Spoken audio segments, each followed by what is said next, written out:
வேண்டிக் கொள்கின்றோம். சகோதர சகோதரிகளே, நாம் இன்னைக்கு 2-3 விஷயங்களுடன் உங்களிடம் பேச வேண்டும் என்பது எங்களுடைய ஆசை. முதல்ல பாரதிய ஜனதா கட்சியினுடைய மகளிர் அணி, எங்களுடைய மாநில தலைவி சகோதரி உமாரதி அவர்கள் தலைமையில் நாளைக்கு மதுரையிலிருந்து நீதி கேட்பு பேரணி புறப்பட்டு சென்னை வந்து ஆளுநரை சந்திக்க இருக்கிறது. 3ஆம் தேதி மதுரையில் அவங்க ஆரம்பித்து 7 இடத்துல அவர்கள் தங்களுக்கான ஒரு பிரேக் எடுத்துக்குவாங்க. 8வது ஸ்டாப்பாக சென்னைக்கு வருவாங்க. இதான் ஒரிஜினல் ப்ரொபோசல் பிளான். ஆனால் இன்னைக்கு மதுரை மாநகர காவல்துறை அனுமதி மறுத்திருக்கிறாங்க. அதனால் உறுதியாக எங்களுடைய சகோதரிகள் உறுதியாக நாங்கள் நாளைக்கு அங்கே மதுரையில் இருப்போம். யாருக்கும் எந்த பிரச்சனையும் இல்லாமல் ஒரு அறவழியில் எங்களுடைய போராட்டத்தை நாங்கள் மதுரையிலிருந்து முன்னெடுப்போம். அதே நேரத்தில் பாரதிய ஜனதா கட்சியை சார்ந்த தலைவர்கள், தொண்டர்கள் எல்லோரும் காவல்துறையினுடைய உத்தரவுக்கு நாங்கள் எப்பவுமே கட்டுப்பட்டிருக்கோம். நாளைக்கு நாங்கள் ஆர்கியூ பண்ணுறோம். எங்கள் கேஸ் அமைதியான முறையில் ஒரு பேரை நடப்பது எதுக்கு நீங்கள் தடுக்கிறீங்க? யாருக்கும் எந்த பிரச்சனை நம்ம கொடுக்க போகிறதில்ல. ரூட் பிளான் கொடுக்குறோம். எந்த 7 இடத்துல நாங்கள் நிற்க போகிறோம்னு சொல்கிறோம். ஆளுநரை பார்ப்பதற்காக வர்றாங்க. இவங்க எந்த சட்டம் ஒழுங்கு எங்கேயும் கெடுக்க போகிறது கிடையாது. அதனால் நாளைக்கு காவல்துறை இதை மறுபரிசீலனை செய்வாங்கன்னு நான் நம்புகிறேன். எப்படி இருந்தாலும் இந்த மகளிர் அணி, இந்த குழு நம்முடைய மாநிலத்தினுடைய மூத்த தலைவர்கள் தலைமையில் நம்முடைய ஆளுநரை சந்தித்து ஒரு புகார் பட்டியலை கொடுக்க இருக்கிறாங்க. திராவிட முன்னேற்ற கழகம் ஆட்சிக்கு வந்த பிறகு கடந்த 3.5 ஆண்டுகளில் எந்த அளவுக்கு தமிழகத்தில் சட்டம் ஒழுங்கு சீர்குலைந்திருக்கிறது, எந்த அளவுக்கு பெண்களுக்கு எதிரான குற்றம் அதிகரித்திருக்கிறது. முதலமைச்சர் அவர்கள் இன்னைக்கு எல்லா இடத்துலையும் நம்முடைய ஸ்டாலின் ஐயா அவர்கள் திரும்ப திரும்ப அவர்கள் சொல்லக்கூடிய ஒரே ஒரு வார்த்தை அமைதி பூங்கா தமிழகம் அப்படிங்கிற வார்த்தையை அடிக்கடி பயன்படுத்துறாங்க. அதனால் முதலமைச்சர் அவர்களுக்கு ஒரே ஒரு விஷயத்தை மட்டும் நாங்கள் அவங்க கவனத்துக்கு வைக்கிறோம். 2022 நம்முடைய NCRB national crime records bureau, இந்தியாவில் நடக்கக்கூடிய குற்றங்களை எல்லாம் தொகுத்து அறிக்கையாக கொடுக்கக்கூடிய அமைப்பு நேஷனல் கிரைம் ரெக்கார்ட்ஸ் பியூரோ. அவங்க கிரைம் இன் இந்தியா அப்படின்னு கடைசி அறிக்கை கொடுத்திருக்காங்க. 2023க்கான அறிக்கை இன்னும் வரல, எந்த நேரத்திலும் வெளியிடப்படலாம்.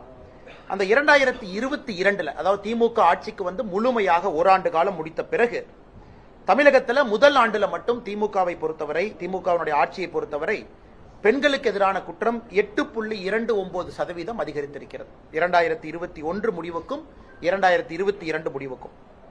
குறிப்பாக கற்பழிப்பு வழக்குகள் மட்டுமே 31.89% அதிகரித்திருக்கிறது. குழந்தைகளுக்கு எதிரான குற்றங்கள் 2021 4465, 2022 4968, அப்ப கிட்டத்தட்ட 8.5% அதிகரித்திருக்கிறது.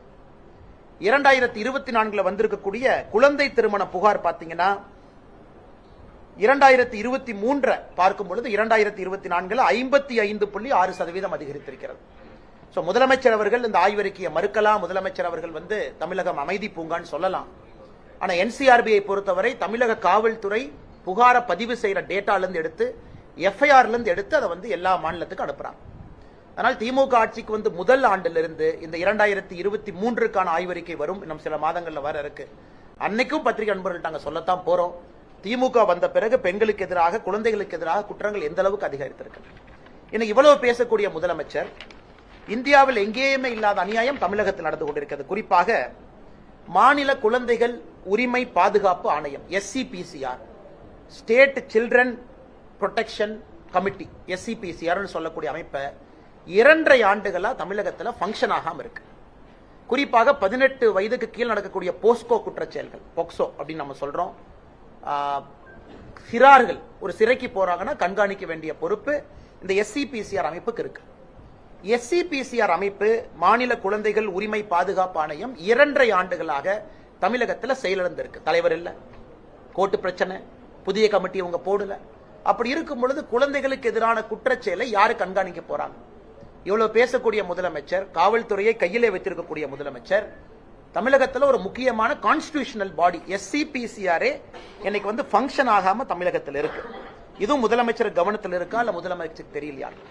அடுத்து இன்னொன்று, குற்றங்கள் அதிகமா காட்டக்கூடாது என்பதற்காக காவல்துறை FIR ரெஜிஸ்டர் பண்ற மறுக்கிறாங்க. இது உண்மை. கிராமத்திலிருந்து நகரம் வரை எல்லா இடத்திலும் காவல்துறைக்கு தெரியும் NCRB மானிட்டர் பண்றாங்க. காவல்துறைக்கு தெரியும். இது போல பத்திரிகையாளர் சந்திப்புல என்னை போன்றவர்கள் நண்பர்கள்ட்ட பேசுவோம், பாருங்க குற்றச்செயல் அதிகமாயிருச்சுன்னு சொல்லுவோங்கிற ஒரே காரணத்திற்காக குற்றங்களை ரெஜிஸ்டர் பண்றதுக்கு காவல்துறை அனுமதி மறுக்கிறாங்க. இதனாலதான் நீங்க பாத்தீங்கன்னா அயனாவரத்துல சமீபத்தில் மனநலம் பாதிக்கப்பட்ட ஒரு பெண்ணுக்கு கயவர்கள் அத்தனை பேர் சேர்ந்து வன்கொடுமை அந்த குழந்தையின் மீது செய்தும் கூட போலீஸ் ஆபீசர்ஸ் வார்ன் பண்ணி அனுப்புறாங்க. இதெல்லாம் இந்தியாவில் எங்கேயுமே பார்க்க மாட்டோம். அதாவது வளர்ந்த மாநிலம் தமிழகத்திலிருந்து நாம் பேசிக் கொண்டிருக்கின்றோம். இது தொடர்ச்சியா நாம நிறைய விஷயத்தை பேசிட்டே போலாங்க. சென்னையில் இதே போல அண்ணா நகர் பகுதியில் 10 வயது மகளை இதே போல சண்டை போட்டு தான் எஃப்ஐஆரை ரெஜிஸ்டர் பண்ண வேண்டியதா இருந்துச்சு. தொடர்ந்து எல்லா இடத்திலும் கூட, நேற்று கூட பாத்தீங்கன்னா திருநெல்வேலியில் இதே மாதிரி ஒரு கேஸ், எல்லா இடத்திலும் கூட ஒரு கட்சி நண்பர்களோ பொதுமக்களோ போலீஸ் ஸ்டேஷன்ல ஒரு ஃப்ரீ ரெஜிஸ்ட்ரேஷன் ஆஃப் எஃப்ஐஆர் நடக்கிறது இல்லைங்க. மக்கள் அப்படியே நடந்து போய் இதாங்க ஐயா கேஸ்னா உடனே ரெஜிஸ்டர் பண்றது கிடையாது. காரணம் இவர்களுக்கு தெரியும், குற்றச்செயல்கள் அதிகரிக்கும் பொழுது அவங்கள பஞ்சாயத்து பண்ணி பைசல் பண்ணி அனுப்பிச்சிட்டோம் அப்படின்னா நமக்கு குற்ற செயல்கள் பதிவு செய்யாத பொழுது யாருக்கும் தெரியாது. இதை நாங்கள் வன்மையா கண்டிக்கின்றோம். தமிழகத்தில் ஏதோ கிராமத்தில் இருக்கக்கூடிய பிரச்சனை இன்னைக்கு சென்டர் சிட்டி சென்னைக்குள்ள எஃப்ஐஆர் ரெஜிஸ்ட்ரேஷன் பண்றதை டினை பண்றாங்க. இதையெல்லாம் கண்டிச்சு தான் நம்முடைய மகளிர் அணி நாளைக்கு மதுரையிலிருந்து போராட்டத்தை முன்னெடுக்க இருக்கின்றார்கள். அதனால் நிச்சயமாக அது நடக்கும் என்கின்ற நம்பிக்கை இருக்கு. அந்த போராட்டத்தினுடைய முடிவில் மாண்புமிகு ஆளுநரை சந்திப்பார்கள் என்கின்ற நம்பிக்கையும் எங்களுக்கு இருக்கு. இது முதல் பகுதிங்கண்ணா. இரண்டாவது உங்களுக்கு பிரஸ் மீட்ல நாங்க சொல்ல இருக்கிறதுங்கன்னா, இன்னைக்கு திமுக ஆட்சிக்கு வந்த பிறகு பஞ்சப்பாட்டு பாடுவது மட்டுமே அவருடைய முழு நேர தொழிலா இருக்கு.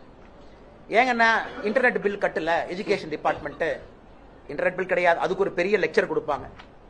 இன்னைக்கு தனியார் பள்ளிகள் அமைப்பு, தமிழ்நாட்டில் பல தனியார் பள்ளிகள் அமைப்பு இருக்கு, 1 2 இல்ல. தனியார் பள்ளிகள் இருக்கணும், நாங்க அவங்க மேல் குற்றச்சாட்டு வைக்கல.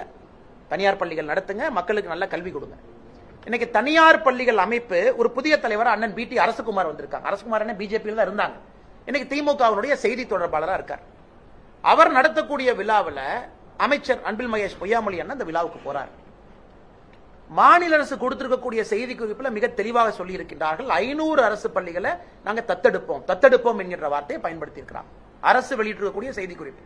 அந்த 500 பள்ளிகளுக்கு நாங்க CSR ஃபண்ட் கொடுப்போம். நான் திமுக தெரியாம கேட்கிறேன்.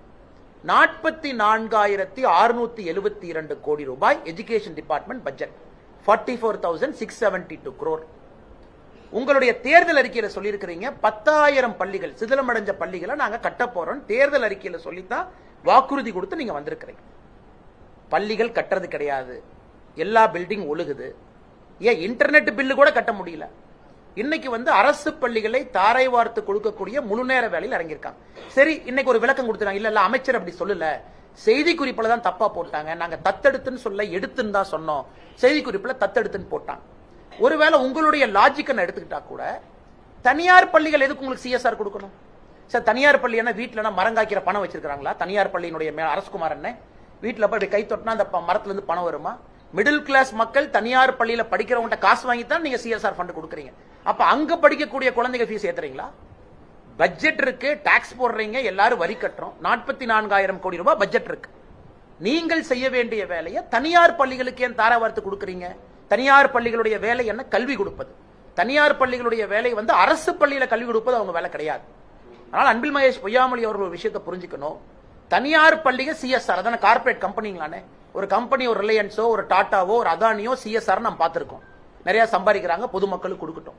இன்னைக்கு தனியார் பள்ளி மக்கள்கிட்ட காசு வாங்கி ஃபீஸ் வாங்கி அந்த CSR அதுக்கு நான் தனியார் பள்ளியிட்ட ரெக்வெஸ்ட் பண்றேன், நீங்க CSR கொடுக்கறதுக்கு தனியார் பள்ளியில படிக்கிற குழந்தைகளுடைய ஃபீஸை கொஞ்சம் குறைங்கன்னு நான் கேட்கிறேன். அண்ணன் BT அரசகுமாராக இருக்கட்டும், தமிழகத்தில் நடக்கக்கூடிய நிறைய தனியார் பள்ளிகள் அமைப்பாக இருக்கட்டும், நீங்க CSR கொடுக்காதீங்க, அரசு வேலை அவங்க செய்வாங்க. அது நீங்க தயவு செஞ்சு மிடில் கிளாஸ் குழந்தைங்க தனியார் பள்ளியில படிச்சாங்கன்னா அவங்க ஃபீஸை குறைங்க. இது அன்பில் மகேஷ் பொய்யாமொழி அவர்கள் செய்ய வேண்டிய வேலையை நீங்க எதுக்கு செய்றீங்க? 10,000 பள்ளிகளை சிதிலமடைஞ்சிருக்கக்கூடிய பள்ளிகளை நாங்க சரி பண்றோம்னு சொல்லியிருக்காங்க. அதை திமுக அரசு சரி பண்ணணும், வெள்ளை அறிக்கை கொடுக்கணும். எத்தனை பள்ளிகளை சரி பண்ணிருக்காங்க, எத்தனை பள்ளிக்குள்ள மரம் இருக்கு, மழை பெஞ்சா எவ்வளவு உழுவுது, எத்தனை ஓடு ஓட்டையா இருக்கு, எத்தனை ஆசிரியர்கள் இருக்கிறாங்க, எதுவுமே செய்யாம ஒரு திமுக கட்சி நிர்வாகி நடத்தக்கூடிய ஒரு மேடைக்கு போய் எல்லாம் பேசிட்டு அதன் பிறகு பிரச்சனையான பிறகு இவர்கள் மாற்றி பேசுவது முறையல்ல என்பதையும் கூட தமிழக அரசுக்கு இந்த நேரத்தில் நாங்கள் சுட்டிக்காட்ட விரும்புகின்றோம். அடுத்து மூன்றாவது, நாம நேற்று நம்முடைய பாரத பிரதமர் நரேந்திர மோடி ஐயா புத்தாண்டுல முதல் கேபினெட் மீட்டிங்கை விவசாயிகளுக்காக ஒரு சிறப்பு கேபினெட் மீட்டிங்கை நேற்று நம்முடைய பிரதமர் அவர்கள் கூட்டியிருந்தார். அதுல குறிப்பா நம்ம DAP விவசாயிகளுக்கு நம்ம கொடுக்கக்கூடிய ஃபர்டிலைசர்ல இருந்து சப்சிடி, அவர்களுக்கு குறிப்பாக ஃபசல் பீமா யோஜனை, கிராப் இன்சூரன்ஸ், விவசாயிகளுக்கு ஒரு ஆண்டும் கூட பயிர் காப்பீடு, அதனுடைய எக்ஸ்டென்ஷன் எல்லாம் கூட நம்முடைய பிரதமர் அவர்கள் 2021 ஜனவரி 1ஆம் தேதி கூட்டப்பட்ட கேபினெட்ல எடுத்த ஒரே முடிவு விவசாயிகளுக்கான முடிவு. நம் அரசு விவசாயிகளோட எப்படி இருக்கும் என்பதை மறுபடியும் நாம் உறுதிப்படுத்தி இருக்கின்றோம். இதை தாண்டி பத்திரிகை நண்பர்கள் கேள்வி இருந்தால் பதில் சொல்றேன். ரூபாய் கொடுக்கணும்னு சொல்லிட்டு ஹைகோர்ட்ல அப்பீல் பொங்கல் கேஸ் ஃபைல் பண்ணிருக்காங்க. பாரதிய ஜனதா கட்சியை பொறுத்தவரை பொங்கல் பரிசு தொகை என்பது காலம் காலமாக ஆண்டாண்டுல மக்களுக்கு கொடுக்கக்கூடிய ஒரு பரிசு. எல்லா ஆண்டும் கொடுக்கறோம். இது இவர்கள் எங்கேயோ இருந்து புடுங்கி யாரும் கொடுக்கலீங்கன்னா, ஒரு அரசு பட்ஜெட் போடும் போதே அவங்களுக்கு தெரியும் இதற்கான ப்ரொவிஷன். ஏன்னா எல்லா வருஷமும் கொடுக்கறோம். திமுக ஆட்சிக்கு வந்தவுடன் 21 தொகுப்பை கொடுத்தாங்க. அது உங்களுக்கு தெரியும். எல்லாம் போய் அந்த பாவு மாதிரி சர்க்கரை எல்லாம் கொடுத்தாங்க. எல்லாம் பக்கெட்ல பிடிச்சிட்டு வந்தோம். அதன் பிறகு போன ஆண்டு கொடுக்க மாட்டேனாங்க. எல்லாரும் சண்டை போட்ட பிறகு 1000 ரூபாய் கொடுத்தாங்க. ஒரு ஆண்டும் இதே பிரச்சனையை செய்யறாங்க. அதனால் பொங்கல் என்பது மக்கள் எதிர்பார்க்கக்கூடிய ஒரு பண்டிகை. மக்களுக்கு செலவு இருக்கும், விவசாய பெருமக்களுக்கு செலவு இருக்கும், எல்லோருக்கும் செலவு இருக்கும். அதனால் இவங்க பொங்கலுக்கு பரிசு தொகை கொடுக்க வேண்டும். ஏன்னா இது நம்ம இன்னைக்கு நேத்து இல்ல. இவங்களுக்கு நிதிச்சுமை பினான்ஸ் மினிஸ்டர் இன்னைக்கு தான் தெரியுமா? தங்கம் தென்னரசன் எங்க போயிட்டாங்க 6 மாசத்துக்கு முன்னாடி? லெஜிஸ்லேட்டிவ் அசம்பிளில பட்ஜெட் தாக்கல் செய்யும் பொழுது தங்கம் தென்னரசனுக்கு நம்பர்ஸ் தெரியாதா? இல்ல அவங்க தேர்தல் வாக்குறுதி கொடுக்கும் போது நம்பர்ஸ் தெரியாதா? எல்லோருக்குமே தெரியும். 1 லட்சம் கோடி ரூபாய் கடன் வாங்குறீங்க. போன ஆண்டு 90,000 கோடி கடன், இந்த ஆண்டு 1 லட்சம் கோடி ரூபாய் கடன் வாங்க போறீங்க. வாங்கக்கூடிய கடன் என்ன சார் பண்றீங்க? தெரியாம நான் கேட்கிறேன். நீங்க வாங்குற கடனை என்ன செய்றீங்கன்னு தயவு செஞ்சு சொல்லுங்க. வாங்குற இவ்வளவு கடன் வாங்கி உங்களால 1000 ரூபாய் கொடுக்க முடியலன்னா என்ன நீங்க அரசு நடத்தி கொண்டிருக்கின்றீர்கள்? 2000 ரூபாய் கொடுக்க முடியல. ஆனா பாரதிய ஜனதா கட்சியினுடைய வழக்கறிஞர் பிரிவு அவங்க போராட்டத்தில் இறங்கி இருக்கிறாங்க. விவசாயிகள் பிரிவு அவங்க போராட்டத்தில் அவங்க இறங்குவாங்க. சோ எல்லா அமைப்புகளுக்கும் நாங்கள் அறிவுறுத்தி இருக்கின்றோம். இதை மக்கள்கிட்ட எடுத்துட்டு போங்க. இவர்கள் பொங்கல் பரிசு தொகை கொடுக்கும் வரை திமுக அரசை நீங்கள் விடக்கூடாது என்று வலியுறுத்தி இருக்கின்றோம். கல்வி விவகாரத்தில் மத்திய அரசு மாநில அரசு மிரட்டுவதா அன்பி மகேஷ் அவர்கள் தெரிவிச்சிருக்காரு. அதாவது புதிய கல்விக் கொள்கையை ஏற்றால் தான் நாங்க நிதி கொடுப்போம், இல்லட்டா கல்வியை நீங்க மாநில பள்ளிகளுக்கு மாற்றுங்க எங்க தரப்பு கேட்காங்க, எங்களுடைய பிள்ளைகளை நாங்க பாத்துக்கிட்டோம் சொல்லிட்டு அமைச்சர் விளக்கம். ஆனா இந்தியாவில் பாரதிய ஜனதா கட்சியை சாராத ஆட்சிகள் எத்தனையோ நடக்குதுங்கண்ணா. எல்லா ஸ்டேட்லயும் நடக்குது. எந்த மாநிலத்திலும் எழுப்பாத ஒரு புகாரை இங்க இருக்கக்கூடிய நம்முடைய அமைச்சர் பெருமகன் அவங்க எழுப்புறாங்க. PM ஸ்ரீ ஸ்கூல், அந்த 16,000 பள்ளிகள் நம்முடைய பிரதமர் கொண்டு வந்ததே புதிய கல்விக் கொள்கையினுடைய அம்சமாக, தனியா கொண்டு வரலீங்கன்னா. அதாவது பள்ளி கல்வியினுடைய தரத்தை உயர்த்த வேண்டும் என்பதற்காக PM ஸ்ரீ பள்ளி, அதுல 16,000 பள்ளிக்கூடம். எல்லா மாநிலத்துக்கும் சொன்னாங்க நீங்க வேணுங்கிறத கேளுங்க, நம்ம கொடுக்கிறோம். தமிழகத்தினுடைய முதன்மை செயலாளர் அவர்கள் கடிதம் எழுதுறாங்க, எங்களுக்கு இவ்வளவு வேணும் கொடுங்க. எல்லோருக்கும் தெரியும், கடிதம் எழுதும் பொழுதும் சீஃப் செக்ரட்டரிக்கு தெரியும், அதுல நியூ எஜுகேஷன் பாலிசி தான் அதுல கொண்டு வர வேண்டும் என்பது எல்லோருக்கும் தெரியும். அதுல தமிழ்நாடு மட்டும் விதிவிலக்கு கிடையாது. அதே போல சர்வசிக்ஷா அபியான்ல எங்கேயுமே நம்ம பிக்ஸ் பண்ணல. சர்வசிக்ஷா அபியானுக்கு தான் அமைச்சர் பேசுறாங்க.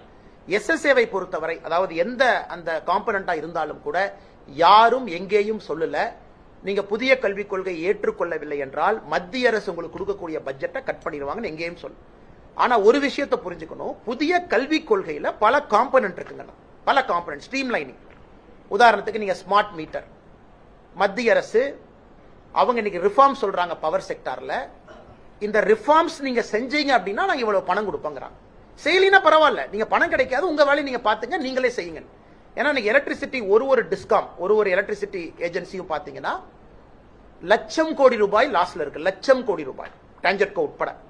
அதுக்கு மத்திய அரசு சொல்றாங்க நாங்க பொறுப்பு ஏத்துக்கிறோம், கவலைப்படாதீங்க, நாங்க உங்களுக்கு ஃபண்ட் கொடுக்கிறோம், கான்ஸ்டிடியூஷன் படி நாங்கள் கொடுக்க வேண்டும் என்கின்ற அவசியம் இல்லை, அரசியலமைப்பு சட்டத்தின்படி பணம் கொடுக்க வேண்டும் என்கிற அவசியம் இல்லை. ஆனா பவர் செக்டர் ரிஃபார்முக்கு நம்ம கொடுக்கிறோம், ஆனா நீங்க ரிஃபார்ம் பண்ணுங்க. அதையும் எப்படி பழி போடுறாங்கன்னா மத்திய அரசு எலக்ட்ரிசிட்டி பில்லை ஏற்ற சொல்றாங்க. அந்த மாதிரி தான் அதை நான் பார்க்கிறேன். எங்கேயும் மத்திய அரசு சொல்லவில்லை. இவர்கள் புரிந்து கொள்ள வேண்டும், புதிய கல்விக் கொள்கையில பல முக்கியமான திட்டங்கள் இந்தியா முழுவதும் அமல்படுத்தும் பொழுது தமிழகம் மட்டும் தனித்தீவாக இருப்பதற்கு வாய்ப்பில்லை. காரணம் எக்ஸாமினேஷன் பேட்டர்ன் மாறுதுங்கன்னா, ஹையர் எஜுகேஷன் பாடியினுடைய ரெகுலேட்டரி அட்டானமி மாறுது, கான்செப்ட் ஆஃப் UGC மாறுது, AICTE டெக்னிக்கல் எஜுகேஷன் மாறுது, மெடிக்கல் எஜுகேஷனுடைய ரெகுலேட்டரி ஃப்ரேம்வொர்க் மாறுது. சோ ஒரு புதிய கல்விக் கொள்கையில இவ்வளவு விஷயங்கள் இருக்கு.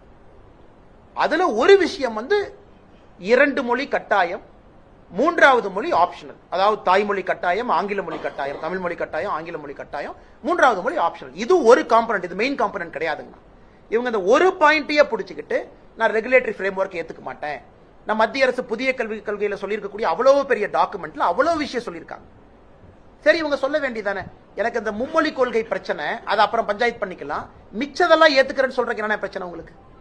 நான் திரும்ப உங்களுக்கு அமைச்சு கேட்கிறேன், மிச்சதுல தமிழ்நாட்டுக்கு என்ன, திமுக அரசுக்கு என்ன பிரச்சனைங்கன்னா அவ்வளவு பாயினியரிங் விஷயம் இருக்கு. மும்மொழி கொள்கை 2026 எலெக்ஷன்ல பாத்துக்கலாம், யாருக்கு வேண்டும்னு முடிவு பண்ணலாம், யாருக்கு வேண்டாம்னு முடிவு பண்ணலாம். மத்திய அரசு கடிதம் எழுத வேண்டியதானே, எங்களுக்கு இந்த ஆப்ஷனல் லாங்குவேஜ் வேண்டாம். ஆனா தனியார் பள்ளியில 3 மொழி இருக்கல்ல, அதுக்கு என்ன சொல்லுவாங்க? அதனால் இது உப்புக்கு சப்பாக ஒரு காரணத்தை அமைச்சர் சொல்வதாகத்தான் நான் பார்க்கின்றனோ தவிர மத்திய அரசு எங்கேயும் அப்படி சொல்லவில்லை.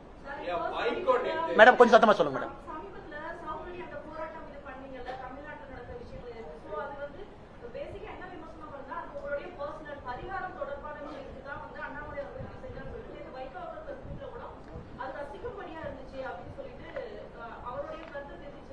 அது மட்டும் இல்லாம திமுக எந்த காலத்திலிருந்து தமிழ்நாட்டிலிருந்து இது பண்ண முடியாது, அப்படி என் உயிர் இருக்கிற வரைக்கும் அதை நான் செய்யப்பட மாட்டேன் அப்படிங்கிற கருத்து. நான் உண்மையாலுமே வைகோ ஐயாவின் மீது ஒரு பெரும் மரியாதை வைத்திருக்கக்கூடிய ஒரு மனிதன். தமிழகத்துல ஒரு பெரிய எழுச்சியோடு ஒரு கொள்கையோடு அரசியல் நடத்த வேண்டும் என்று நடத்தி கொண்டிருந்த தலைவர் ஒருவர் திமுகவிலிருந்து பிரிந்து வெளியே வந்த பொழுது அவருக்கு கிடைத்த வரவேற்பு, அவரிடம் இருந்த மாவட்ட செயலாளர்கள், அவர் பேசிய பேச்சுக்கள்லாம் இன்னைக்கு வைகோ ஐயா திரும்ப பார்க்கணும்னு அன்போடு கேட்டுக்கிறேன். என்னுடைய அனுபவம் ரொம்ப குறைவு, ஆனால் வைகோ ஐயாவை நான் எந்த விதத்திலும் நான் கிரிட்டிசைஸ் பண்ண போறது கிடையாது. அதனால அன்னைக்கு திமுக வைகோ ஐயா எதிர்க்கணும்னு எதிர்க்க நினைச்சார், அதைத்தான் நாங்க இன்னைக்கு நினைக்கிறோம். வைகோ ஐயா அவர்கள் ஒரு காலத்தில் வெளியே வரும்பொழுது அத்தனை மாவட்ட செயலாளர்கள் வந்தாங்க, பெரிய நெடும் பயணம் தமிழகத்தில் எடுத்திருக்கிறாங்க. திமுகவை அவர் திட்டியதெல்லாம் ஒரு வீடியோ போட்டோம்னா இலங்கை தமிழர் இஷ்யூல இருந்து திமுகவினுடைய நடவடிக்கை தமிழகத்தில் வைகோ ஐயா மாதிரி யாரும் திட்டிருக்க முடியாது. இன்னைக்கு அதே வைகோ ஐயா அவர்கள் என்ன சொல்றாங்கன்னா, நான் உயிரோடு இருக்கும் வரை தமிழகத்தில் திமுக ஆட்சி யாரும் அகற்ற விட மாட்டேன். என்னை பொறுத்தவரை வைகோ ஐயா நல்லா இருக்கணும், 150 வருஷம் வாழணும். அவர் கண் முன்னால் 2026 நாங்கள் திமுகவை இங்க இருந்து அகற்றி காட்டுகின்றோம். அதை வைகோ ஐயா பார்க்கத்தான் போறாங்க. ஆரோக்கியமான வைகோ ஐயா அதை பார்க்கணும். இரண்டாவது உங்களுடைய அரசியல் கட்சிகளை பொறுத்த வரைக்கும் மேடம் ஒரு விஷயத்தை புரிஞ்சுக்கணும். ஒரு சத்தியகிரக போராட்டத்தை யாருக்குமே புரியாது ஆரம்பத்தில். மகாத்மா காந்தி அவர்கள், நான் மகாத்மா காந்தியோடைய கால் நெகத்தினுடைய தூசுக்கு சமங்க. ஆரம்பத்தில் இல்ல மதுரையில நான் இந்த மாதிரி ட்ரெஸ் எல்லாம் போட மாட்டேன், காதி தான் போடுவேன்னா நிறைய பேருக்கு புரியல. ஏன் நான் ட்ரெயின்ல ஃபர்ஸ்ட் கிளாஸ்ல போக மாட்டேன், நான் 3rd கிளாஸ்ல தான் போவேன், யாருக்கும் புரியல. மகாத்மா காந்தி அவர்கள் சவுத் ஆப்பிரிக்கால ஆரம்பிச்ச பல விஷயங்கள், இந்த பேப்பர் பர்னிங்ல இருந்து பாஸ் பர்னிங்ல இருந்து அவர் ஆரம்பித்த எந்த விஷயம் யாருக்கும் புரியல. ஆனா இன்னைக்கு நான் செருப்பு போடாம இங்க இருக்கிறேன், எனக்கு நான் சாட்டையால் அடித்துக் கொண்டேன். இது புரியவர்களுக்கு புரியும், திமுக காரங்களுக்கு எதுக்கு புரியணுங்க? அவங்களுக்கு புரியாது. அவர்கள் 2026 எலெக்ஷன் கவுண்ட் பண்ணதுக்கு அப்புறம் முதலமைச்சருக்கு புரியும், வாக்குப்பெட்டி எண்ணிய பிறகுதான் அன்னைக்கு புரியும். அவருக்கு அதுவரைக்கும் புரியாது. கிராமத்து மக்களுக்கு புரியும். கிராமத்துல கருப்பணசாமியை வழிபடுறவங்க, ஒரு கிராமத்துல காவல் தெய்வங்களை வழிபடுறவங்க, முருகபெருமான வழிபடுறவங்களுக்கு சவுக்கடி போராட்டம்னா என்னன்னு தெரியும். என்னுடைய தாத்தா செய்வாரு, எங்க குடும்பத்துல எல்லோரும் செய்வோம், நான் இன்னைக்கு அதை செய்யறேன். இது யாரும் தனிப்பட்ட முறையில நான் செய்வேன். எங்க ஊர் திருவிழாவுக்கு நான் தனிப்பட்ட முறையில செஞ்சுக்குவேன். அது பத்திரிகையிலயோ வெளியோ வர்றதில்லை. இது புதிதன கிடையாது. ஊர் திருவிழால எல்லாரும் செய்யறோம். இன்னைக்கு இதை பப்ளிக்கா செய்ய வேண்டிய அவசியம் என்னன்னா, இந்த செய்தி ஒரு சாதாரண மனிதனுடைய மனதுல ஒரு தாக்கத்தை ஏற்படுத்தும். அவங்க வீட்டுல சாப்பிட்றப்ப ஒரு கணவனோ மனைவியோ மிடில் கிளாஸ் நடுத்தர குடும்பம் ஒரு நிமிஷம் பேசணும். எதுக்கு இவர் அடிச்சுட்டாரு, இவர் அடிக்கிற தேவை இருக்கா, எதுக்கு பண்ணாங்க, அக்யூஸ்ட தான் பிடிச்சிட்டாங்களே அப்படின்னு அவர்களுக்குள்ள ஒரு விவாதம் வரும் பொழுது, சிஸ்டர் நீங்க நல்லா புரிஞ்சுங்க சிஸ்டர், எனக்கும் ஒரு பெண் குழந்தை வீட்டுல இருக்காங்க, 4 வயசு பாப்பா எனக்கு இருக்காங்க. நாம எல்லோரும் ஆசைப்படுறது என்ன, குழந்தை நல்லா படிக்கணும், அண்ணா யூனிவர்சிட்டி போகணும், அவ்வளவுதான். அதே போல அந்த பாப்பாவுடைய தந்தை தாயாரும் அதான் ஆசைப்பட்டிருப்பாங்க, என் குழந்தை அண்ணா யூனிவர்சிட்டியில படிக்கணும், ஹையஸ்ட் இன்ஜினியரிங் காலேஜ் தமிழ்நாட்டில். அண்ணா யூனிவர்சிட்டி போனதுக்கு அப்புறம் என் கண்ட்ரோல் இல்ல, உங்க கண்ட்ரோல் இல்ல, சிஸ்டம் கண்ட்ரோல் அந்த குழந்தை இருக்காங்க. அண்ணா யூனிவர்சிட்டி வரைக்கும் அப்பா அம்மா நம்ம கூட்டு வந்துருவோம். எக்ஸாமினேஷன் படிக்கணும், கோச்சிங் இன்ஸ்டியூட் போகணும், எக்ஸாம் பாஸ் பண்ணணும், கவர்மெண்ட் ஸ்கூல்ல படிக்கணும், பிரைவேட் ஸ்கூல். என்னுடைய சாட்டையடி போராட்டம் மக்களுக்கு என்ன சொல்றோம்னா, நீங்க தயவு செஞ்சு அரசியல் இருந்து ஒதுங்கி இருக்காதீங்க. அண்ணா யூனிவர்சிட்டிக்குள்ள ஒரு விஷயம் நடந்திருக்குன்னா சிஸ்டம் ஃபெயிலியர், சிஸ்டம் ஃபெயிலியர். இது சாதாரணமா ஒரு காட்டுக்குள்ள ஒரு குழந்தை நடந்து போகும்போது ரோட்ல கையவர்கள் பைக்ல, அந்த குழந்தையினுடைய சேஃப் ஸ்பேஸ், அந்த குழந்தையினுடைய இடம், அண்ணா யூனிவர்சிட்டி கேம்பஸ்ங்கிறது அந்த குழந்தையினுடைய சேஃப் ஸ்பேஸ். அந்த குழந்தை அவங்க சேஃப் ஸ்பேஸ்க்குள்ள அந்த பாப்பா இருக்காங்க, அதுக்குள்ள நடந்திருக்குன்னா சிஸ்டம் ஃபெயிலியர் தானுங்க. சிஸ்டம் ஃபெயில் ஆயிடுச்சு. அரசியல்வாதிகள் ஃபெயில் ஆகலாம், முதலமைச்சரும் ஃபெயில் ஆகலாம், ஆனா சிஸ்டம் தோக்கக்கூடாது. சிஸ்டம் தோத்துருச்சுங்களே, அக்யூஸ்ட கண்காணிக்கல, சிஸ்டம் என்ன பண்ணுச்சுங்க, குற்றவாளின்னு தெரியும், ஏன் நீங்க ரவுடி ரெஜிஸ்டர் வைக்கல, அவ இதே குற்றம் பண்ணுவான்னு தெரியும், சிசிடிவி எங்க போச்சு, அப்ப லோக்கல் கோட்டூர்புரம் காவல் நிலையம் என்ன பண்ணிட்டு இருக்கு. என்னுடைய சவுக்கடி போராட்டம் என்பது ஒரு நடுத்தர குடும்பத்தில் இருக்கக்கூடிய கணவன் மனைவிக்கு உணர்த்த வேண்டும், சிஸ்டம் தோத்து போச்சுங்க ஐயா. உங்க குழந்தைக்கு பாதுகாப்பு இல்லை. இது யாருக்கு புரியணுமோ அவங்களுக்கு புரியும். அதனால அரசியல் கட்சிகள் அது ஒரு விவாத பொருள். எல்லாம் வந்து கார்த்திக் சிதம்பரம் அன்னைக்கு காலையில் ஏதோ சொன்னார், எனக்கு ஏதோ ராசி இருக்காமா, இந்த ராசியை சேர்ந்திருக்கேன், சனி பயிற்சி நடக்குது, அவர் பண்றாரு. இன்னொருத்தர் சொன்னார் திருமாவளவன், இது வந்து காந்தியே இந்த மாதிரி பண்ணல, எனக்கு நகைச்சுவையா இருந்துச்சு, சொல்லிக்கங்க. திமுக இன்னொருத்தர் சொன்னாரு, எனக்கு ஏதோ பதவி வேணும்னு சொல்லிட்டு நான் அடிச்சுக்கிட்டேன். அதனால அட்லீஸ்ட் இதை பேசுறீங்கல்ல, அட்லீஸ்ட் எதிர்க்கட்சி நீங்க பேசுறீங்கல்ல, அதை யாராச்சும் டிவியில பார்த்தாங்கன்னா நீங்க நகைச்சுவையாக நகைப்பாக பேசினாலும் கூட அது தெரியாத 4 பேருக்கு போகணுங்கிறக்கா. ஆனால் இதோட நான் சாட்டடி நிறுத்த போறது கிடையாதுங்க மேடம். நான் செருப்பு கழட்டி வீசியாச்சு. ஒரு தரையில நடக்கிறது எவ்வளவு கஷ்டம் எனக்கு தெரியுங்க. 6 டிகிரி டெல்லி குளிர்ல நடக்கணும். இன்னைக்கு தான் எனக்கு தெரியுது டாய்லெட் எவ்வளவு மோசமா இருக்கு. பப்ளிக் டாய்லெட், இதனால செருப்பு போட்டு போனேன். செருப்பு இல்லாம ஒரு பப்ளிக் டாய்லெட் போகும்போது எவ்வளவு மோசமா வச்சிருக்காங்க. தெருவில் நடந்து போனீங்கன்னா கண்ணாடிகள் அங்கங்க இருக்கு. இன்னைக்கு தெரியுது தெரு எவ்வளவு சுத்தமா இல்லை என்று. அட்லீஸ்ட் எனக்கு அது தெரிஞ்சிருக்குன்னு நான் உணர்ந்துக்கிறேன். அதனால் என்னை பொறுத்தவரை எடுத்த கொள்கையிலிருந்து பின் செல்ல போவது கிடையாது. இவர்கள் ஆட்சி அகற்றப்படும். மாண்புமிகு தலைவர் ஐயா வைகோ அவர்கள் உடல் ஆரோக்கியத்தோடு உள்ளுக்குள்ள ரசிச்சுக்குவார். வெளியோர் சொல்ல முடியாது இல்லைங்க. உள்ளுக்குள்ள வைகோ அண்ணன் 2026 அவரால் செய்ய முடியாததை நாங்கள் செய்திருக்கின்றோம் என்று ரசித்துக் கொள்ளும். தொடர்ந்து எதிர்க்கட்சி சட்டம் ஒழுங்கு பிரச்சனையை காரணம் காட்டுறீங்க, ஆளுநர்களை மனு கொடுக்கிறீங்க. இப்போ இதை பயன்படுத்தி திமுக ஆட்சியை கலைக்கிறதுக்கு நீங்க எதனா அழுத்தம் கொடுக்குறீங்களா? சார், நான் எப்பொழுதுமே ஜனநாயக முறையில் ஒரு தனிப்பட்ட மனிதனாக, இந்த கட்சியினுடைய தொண்டனாக உண்மையை சொல்ல வேண்டும் என்றால் 356 என்பது காலம் கடந்து விட்டது. அது மோடி ஐயா ரொம்ப தெளிவா இருக்காங்க. இந்த 10 ஆண்டு காலத்தில் நாங்கள் பயன்படுத்தவே இல்லை. மோசமான ஆட்சி மம்தா பானர்ஜி, மோசமான ஆட்சி இந்தியா. திமுக சட்டம் ஒழுங்கும் அது பக்கத்துல ஆல்மோஸ்ட் ஈக்குவலா இருக்காங்க 2 பேரும். அறவழி 356 பயன்படுத்தினா எதுக்குங்க செருப்பு எல்லாம் சுத்தணும், எதுக்கு சாட்டை எடுத்து அடிச்சுக்கணும்? அறவழியிலே மக்கள் இவர்களை வீட்டுக்கு அனுப்ப வேண்டும் என்பதில் தெளிவா இருக்கும். ஆனால் எங்களை பொறுத்தவரை ஜனநாயகத்தினுடைய பதில் ஜனநாயகத்துல தான். இந்திரா காந்தி அம்மையார் அவர்கள் முதல்ல கேரளா போனாங்க. உங்களுக்கு ஸ்டோரி தெரியும். இந்தியாவிலே முதல் 356 எங்க பயன்படுத்தினாங்க? நம்பூதிரிபாத் ஆட்சியின் மீது, EMS நம்பூதிரிபாத் பார்த்துட்டு வந்து நேருட்ட சொன்னாங்க. என்ன சொன்னாங்க நேரு ஐயாட்ட? ரெக்கார்டட் டாக்குமெண்ட், எனக்கு அந்த ஆட்சியை பிடிக்கல அப்படின்னு. அதற்காக இந்தியாவிலே 356 பயன்படுத்த முதல் ஆட்சியே கம்யூனிஸ்ட் ஆட்சி. ஆனா ஆச்சரியம் என்ன, கம்யூனிஸ்ட் நண்பர்களும் திமுகவோட சேர்ந்து சட்டம் ஒழுங்கை கிரிட்டிசைஸ் பண்றாங்க இருக்காங்க என்பது மனம் ஒரு வழியை தான் ஏற்படும்.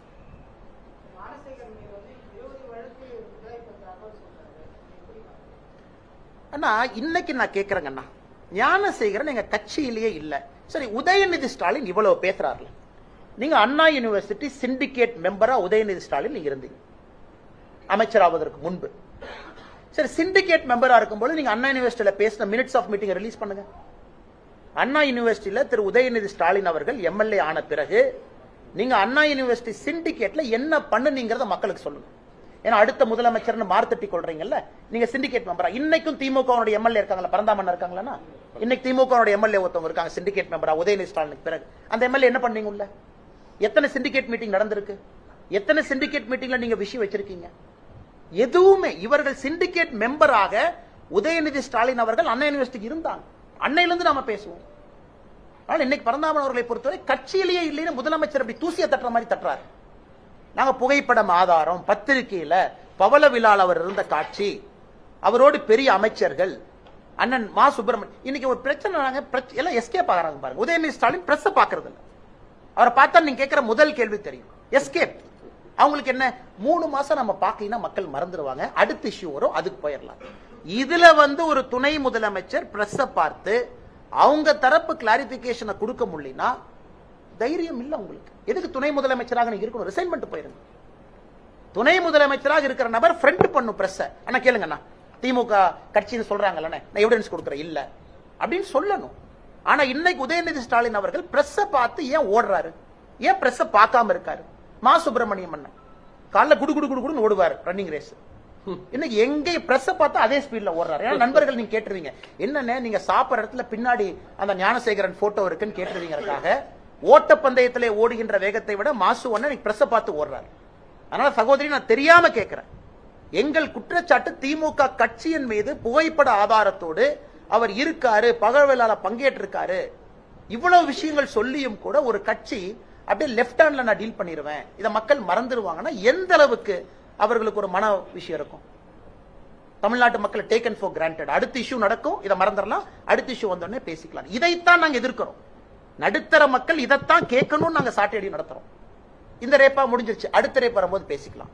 அடுத்த ரேப் இதை விட கொடூரமா இருக்கும், அதை பேசுவோம். அப்படித்தாங்க இன்னைக்கு நியூஸ் சைக்கிள் போகுது, அப்படித்தானே திமுக ஆட்சி நடத்துறாங்க. அடுத்து நடப்பது இதை விட கொடூரமா இருக்கும்போது இதை மறந்து விடுவோம். அது மறக்க கூடாது என்பதற்காகத்தான் இந்த போராட்டத்தை உங்க முன்னாடி எடுத்துறோம். பாமக விவகாரத்துல நீங்க போராட்டத்தை உயர்நீதிமன்றம் சொல்லியிருக்காங்க, ஏன் அரசியல் செய்றீங்கன்னு உயர்நீதிமன்றம் சொல்றாங்க? தெரியலங்க எனக்கு என்ன சொன்னாங்க.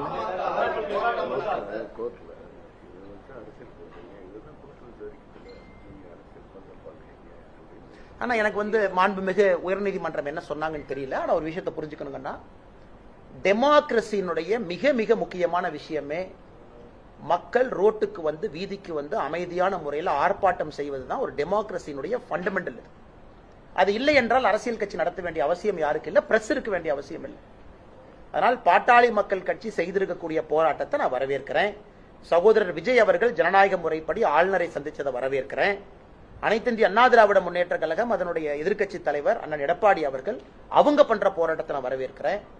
இவர்கள் எல்லோரும் செய்யக்கூடிய போராட்டத்தை நான் வரவேற்கிறேன். காரணம், மக்கள் அண்ணன் சீமான் அவர்கள் எடுத்திருக்கக்கூடிய போராட்டத்தை, கைதானதை நான் வரவேற்கிறேன். எல்லோரும் வீதிக்கு பண்ண வேண்டிய காரணம் என்னன்னா, அடுத்த முறையாவது இந்த அரசு கொஞ்சமாச்சு பயத்தில் இருப்பாங்க, பிரச்சனை ஆகும். அதனால எல்லா கட்சிகளும் வீதிக்கு யாரும் பஸ் உடைக்கலையே, யாரும் கல்லெடுத்து போடலையே, யாரும் காவல்துறையினுடைய சட்டையை கை வைக்கலையா, எல்லாம் அமைதியான முறையில் பர்மிஷன் கொடுக்கலையே அரெஸ்ட் பண்ணிக்க, அப்படித்தான் இருக்கும். அதனால எங்கே மாண்புமிகு உயர்நீதிமன்றம் என்ன சொன்னாங்கன்னு எனக்கு தெரியாது. பட் இருந்தும் ஒரு அரசியல் கட்சி தலைவராக நான் சொல்லக்கூடிய எங்களுடைய வாதம் அது. நாமக்கல்ல பாத்தீங்கன்னா உங்களுக்கு கரும்பு வாங்கறதுக்காக கொள்முதல் பண்றாங்க. அப்ப 10% கரப்ஷன் பணம் கொடுத்தாதான் கொள்முதல் பண்றாங்க.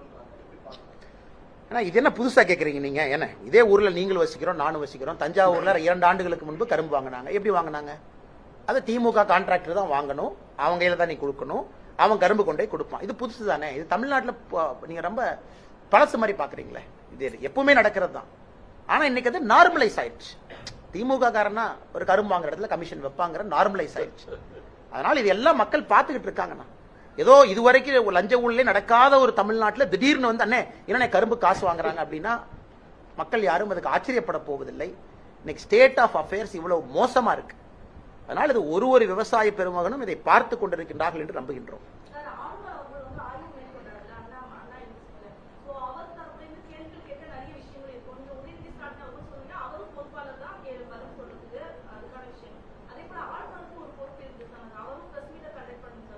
இதென்ன புதுசா இருக்கு மேடம்? அதாவது இன்னைக்கு ஆளுநர் அவர்கள் நான் ஏற்கனவே சொல்லி இருக்கின்றேன், நான் தான் முதல்ல சொன்னேன்னு நினைக்கிறேன் மேடம். இதை ஆளுநர் அவர்கள் எதற்கு பத்திரிகையாளர் சந்திப்பு நடத்தணும்னு கேட்டேன். அதாவது அந்தந்த மாநிலத்தினுடைய ஆளுநர்கள் ஸ்டாண்ட மாத்திக்கலீங்க. வந்தாவே பொலிட்டிக்கல் கேள்வி வரும், அல்லது நார்மல் கேள்விக்கு பதில் சொன்னால் அது பாலிடிக்ஸ்ல போய் முடியும். சட்டம் ஒழுங்கு சரியில்லைன்னு ஆளுநர் சொல்றாரு. அது தமிழக ஆளுநர் சொல்லலாமா? கேள்வி நம்பர் 1.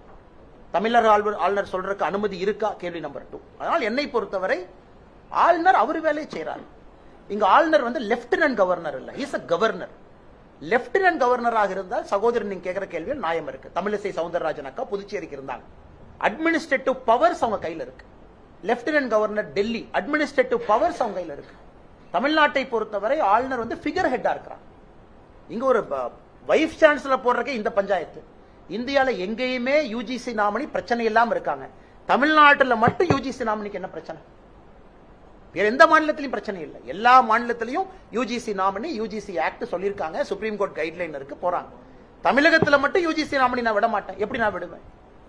அதனால் இவர்கள் ஒரு முறை யோசிக்கணும், இதுல அரசியல் செய்வது யார்? உயர்கல்வித்துறையா ஆளுநரா?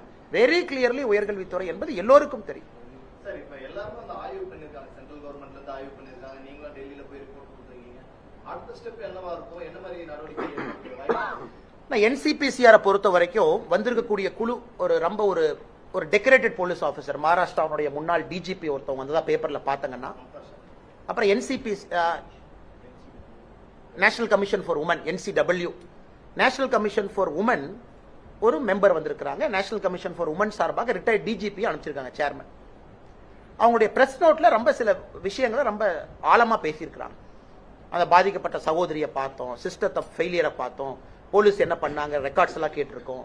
ஆனால் நாங்கள் இதை ரொம்ப கடுமையாக எடுத்துக்கொள்ள போகின்றோம்னு அதனால் இதுல சிஸ்டமேட்டிக் ரிஃபார்ம்ஸ் வர வேண்டும் என்பது என்னுடைய ஆசைங்கண்ணா. சிஸ்டமேட்டிக் ரிஃபார்ம்ஸ், அதாவது ஆட்டோமேட்டிக்கா அந்த பிஎன்எஸ்லயே அந்த சிசிடிஎன்எஸ்லயே சொல்லிடணும் இந்த மாதிரி கிரைமா நீ ஆட்டோமேட்டிக்கா ரவுடி ரெஜிஸ்டர் அதே கிரியேட் பண்ணி கொடுத்துடணும். எதுக்கு போலீஸ் ஸ்டேஷன்ல பெண் வச்சு ஒரு ஏட்டையை எழுதணும்?